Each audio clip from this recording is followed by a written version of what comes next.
Essa proposta, então, do regime de recuperação fiscal prevê, então, sacrifício aos trabalhadores, na medida que congela o reajuste de salários, e também perda de patrimônio, na medida que pretende vender as empresas estatais mineiras para a iniciativa privada.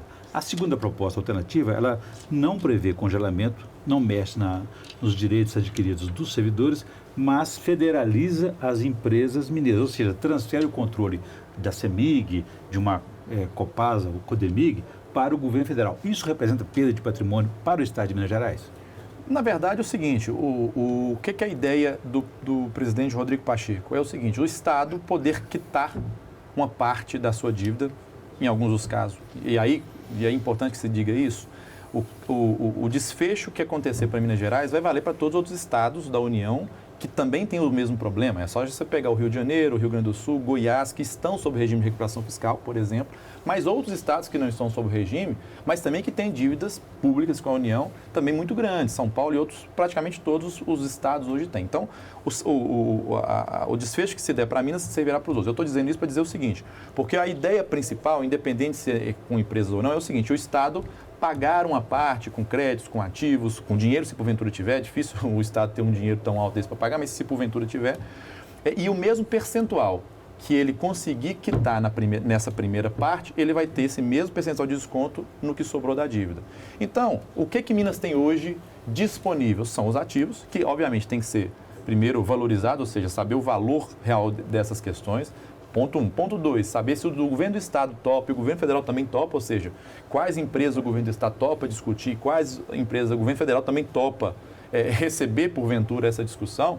Mas, Orion, com toda sinceridade, eu acho que, e apareceram aí nesses últimos dias diversas ideias, e com toda sinceridade, a missão da Assembleia, discutir todas as opções que, porventura, aparecerem.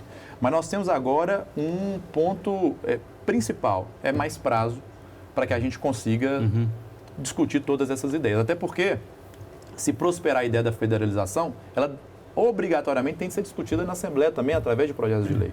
Então, nós vamos necessariamente discutir se é uma bomba de modelagem, se não é. Agora, eu não tenho dúvidas que, o que ficou claro para mim, que a proposta que existe hoje do regime de recuperação fiscal, ela, não tenho dúvida que ela é uma proposta ruim, e isso ficou claro para todo mundo, mas também, e aí é importante que se diga isso, era a única proposta que existia, que o governo tinha na mão, para não voltar a pagar a parcela cheia da dívida. Então, isso é importante que se diga também, porque nós temos que ter aqui muita responsabilidade e eu gosto de pautar muito o nosso trabalho à frente da presidência com diálogo, mas também com muita responsabilidade. Nós também não podemos deixar o Estado voltar a pagar uma parcela tão grande dessa, sob pena de termos problemas nos serviços públicos. Só uma última pergunta, que acho que ele já quer chamar um intervalo. Então, pelo que o senhor está falando, dependendo do desfecho desse caso de Minas com a União, pode abrir um precedente aí para os outros estados seguirem esse mesmo modelo. Pode não, vai. Que Minas está liderando aí. Eu não tenho dúvida que vai. E aí, por isso que eu falo,